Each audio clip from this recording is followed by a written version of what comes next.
Do you know what to do to pass part 2 of the B2 First listening exam?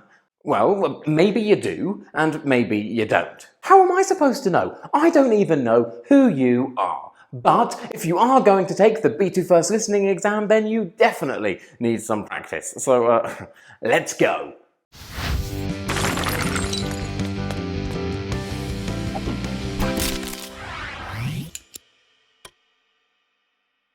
So, what do you need to do? You will be given notes on a talk. In the notes, there will be 10 spaces, and it is your job to listen to the talk and write down a word or a short phrase in each space. Please remember, a short phrase will never be more than 3 words long. So, you need to write between 1 and 3 words in each space. Usually, you will only need to write 1 word. Also remember, you must write down the words exactly as you hear them. Please do not change the form. No, that is not necessary. And if you need to change the form of a word to make it fit in the space, then it is wrong. Also, make sure you spell the words correctly. Now, Cambridge are quite generous here. If you make a little spelling mistake where your intention is very clear, then you will be okay. However, if your spelling mistake changes the meaning of the word, then you have a big problem. For example, if you add an S at the end, which makes a noun plural, when you needed to write a singular noun, then you have a problem. If you don't put an S on the end when you needed a plural noun, then you have a big problem. Basically, if you make a small spelling mistake that does not change the meaning, you're fine. If you make a small spelling mistake that does change the meaning, well then Cambridge are going to eat your nose and then they will spit your nose out and put it in the bin. Ugh, gross. Lastly, to make your lives easier, the notes and the questions are in the order that they appear in the listening, and you can listen to the listening twice. Whew, aren't Cambridge great guys? So, the question is, how do we do this? Let's focus first on what we need to do before we even hear the recording. Before the recording plays, Cambridge will give us 45 seconds to read the notes. So, of course, we need to use this time to read, but we also should be using this time to make predictions. Let's have a go together now. We will read the notes and we will make our first 2 predictions together, and then I will leave you all on your own to make your own predictions for the rest. All right? Brilliant. So, our talk is going to be about pencil collecting. You see how we have 10 sentences, each with a gap. All of them are in the order that they appear in the audio. Let us read through some of the questions together and make some predictions. When John was young, he admired pencils for their history, how versatile they were, and their blank. First of all, what type of word will we need? We have the possessive determiner there, which suggests we need a noun. Do we have any predictions? Well, think about why someone could admire pencils. Someone might appreciate their shapes, maybe their colours, or perhaps their usefulness.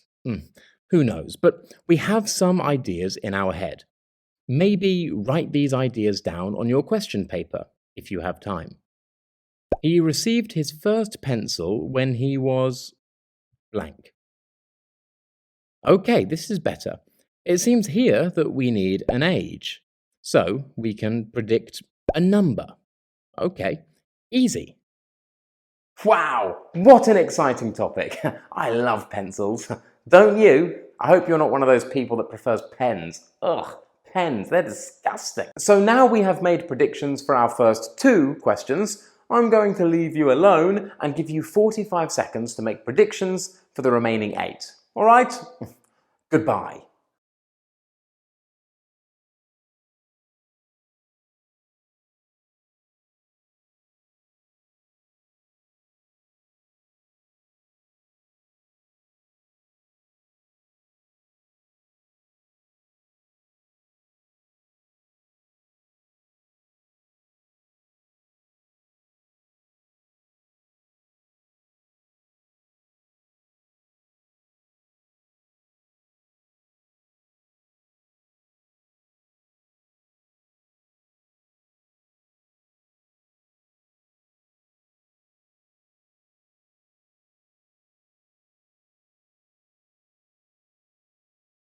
So, we've read the notes and we've made our predictions. So now it is time for our first listen.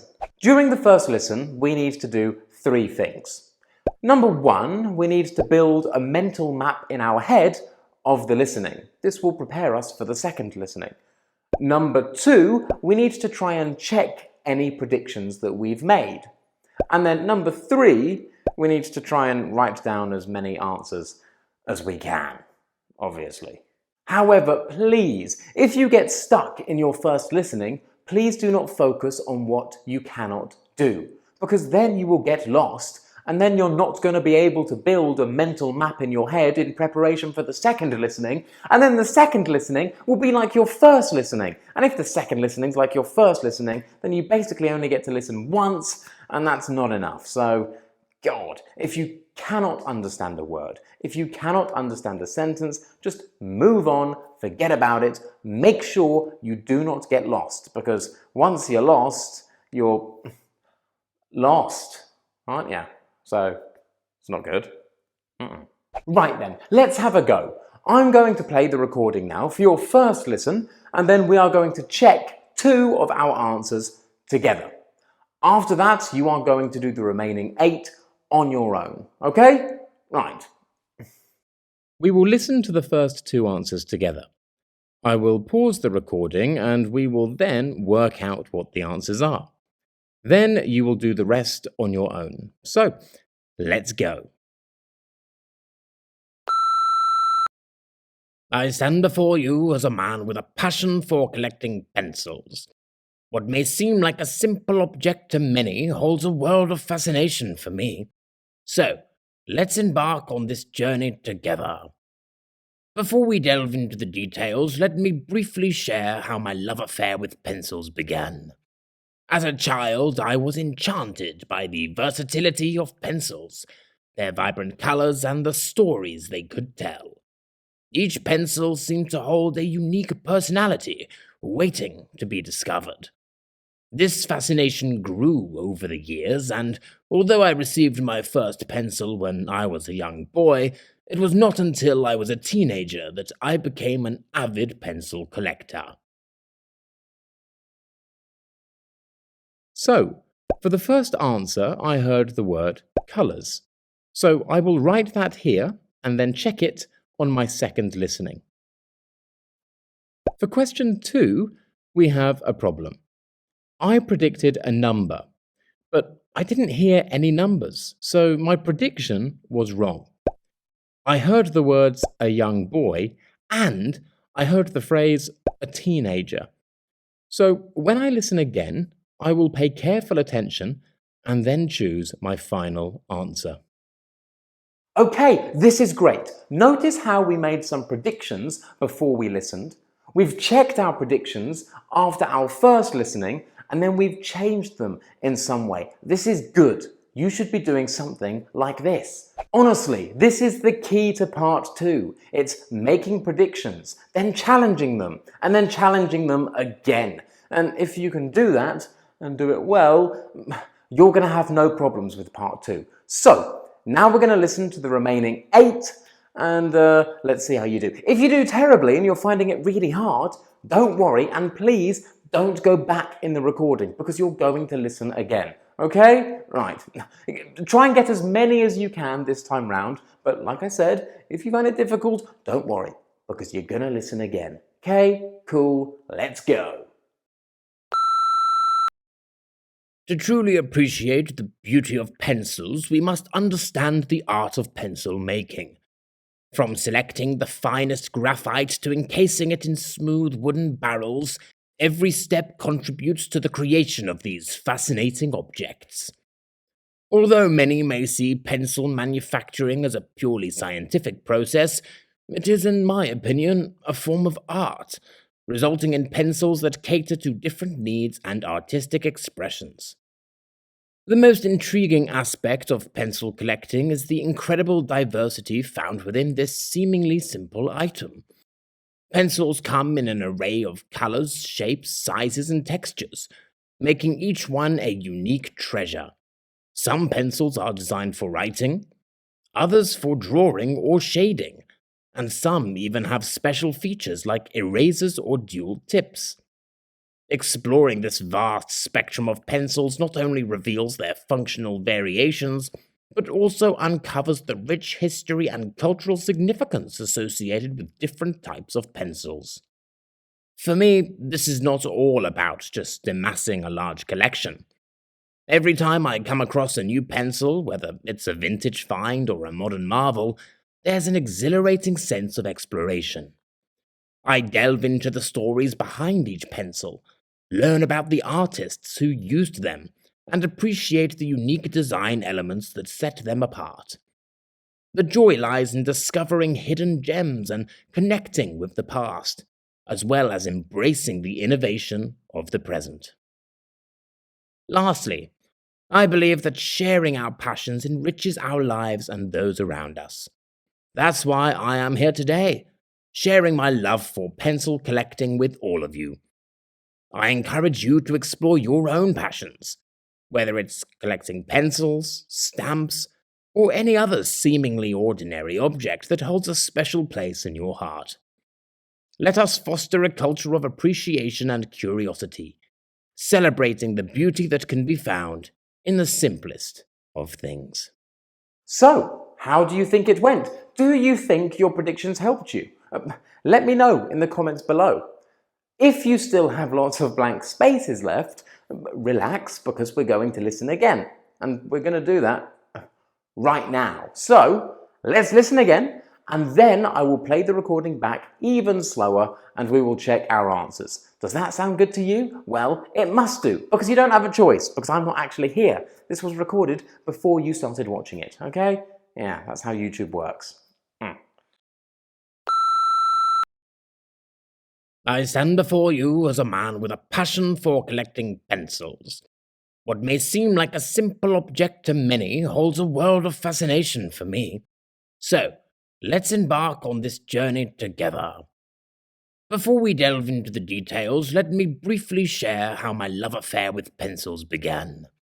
As a child, I was enchanted by the versatility of pencils, their vibrant colors, and the stories they could tell. Each pencil seemed to hold a unique personality, waiting to be discovered. This fascination grew over the years, and although I received my first pencil when I was a young boy, it was not until I was a teenager that I became an avid pencil collector. To truly appreciate the beauty of pencils, we must understand the art of pencil making.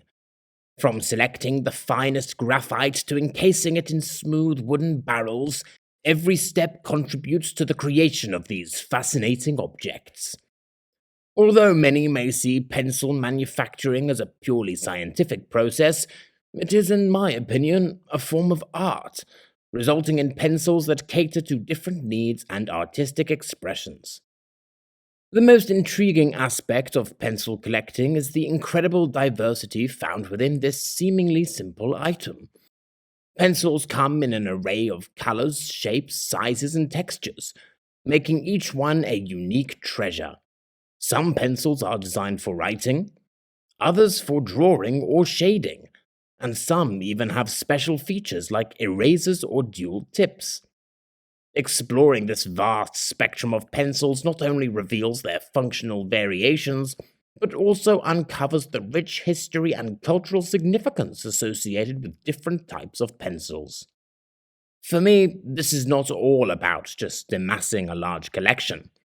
Every time I come across a new pencil, whether it's a vintage find or a modern marvel, there's an exhilarating sense of exploration. I delve into the stories behind each pencil, learn about the artists who used them, and appreciate the unique design elements that set them apart. The joy lies in discovering hidden gems and connecting with the past, as well as embracing the innovation of the present. Lastly, I believe that sharing our passions enriches our lives and those around us. That's why I am here today, sharing my love for pencil collecting with all of you. I encourage you to explore your own passions, whether it's collecting pencils, stamps, or any other seemingly ordinary object that holds a special place in your heart. Let us foster a culture of appreciation and curiosity, celebrating the beauty that can be found in the simplest of things. Phew, that was so much fun. Okay, now I'm going to play the recording in segments and we will check our answers together. Yippee! Before we delve into the details, let me briefly share how my love affair with pencils began. As a child, I was enchanted by the versatility of pencils, their vibrant colors, and the stories they could tell. The answer is colors. You could also have said vibrant colors, but vibrant is not necessary. If you said color without the plural S, you are wrong. Sorry. Each pencil seemed to hold a unique personality, waiting to be discovered. This fascination grew over the years, and although I received my first pencil when I was a young boy, it was not until I was a teenager that I became an avid pencil collector. The answer is a young boy. If you just said young boy, you are wrong, as the answer is then grammatically incorrect. Please remember this. Your answer must be grammatically correct. This may mean you need to include an article. To truly appreciate the beauty of pencils, we must understand the art of pencil making. The answer is beauty. Notice how the information in the answer is ordered differently to how it was ordered in the recording. This is a very common Cambridge tactic to trick you, so be careful. From selecting the finest graphite to encasing it in smooth wooden barrels, every step contributes to the creation of these fascinating objects. The answer is smooth. My predictions here have helped me. I knew I needed an adjective because it came before the adjective wooden. Although many may see pencil manufacturing as a purely scientific process, it is, in my opinion, a form of art, resulting in pencils that cater to different needs and artistic expressions. The answer is expressions. Again, if you didn't write the plural S, you gave an incorrect answer. The most intriguing aspect of pencil collecting is the incredible diversity found within this seemingly simple item. Pencils come in an array of colors, shapes, sizes, and textures, making each one a unique treasure. Some pencils are designed for writing, others for drawing or shading, and some even have special features like erasers or dual tips. The answer is shading. Exploring this vast spectrum of pencils not only reveals their functional variations, but also uncovers the rich history and cultural significance associated with different types of pencils. The answer is functional. For me, this is not all about just amassing a large collection. Every time I come across a new pencil, whether it's a vintage find or a modern marvel, there's an exhilarating sense of exploration. The answer is exploration. I delve into the stories behind each pencil, learn about the artists who used them, and appreciate the unique design elements that set them apart. The joy lies in discovering hidden gems and connecting with the past, as well as embracing the innovation of the present. The answer is gems. This is a common collocation.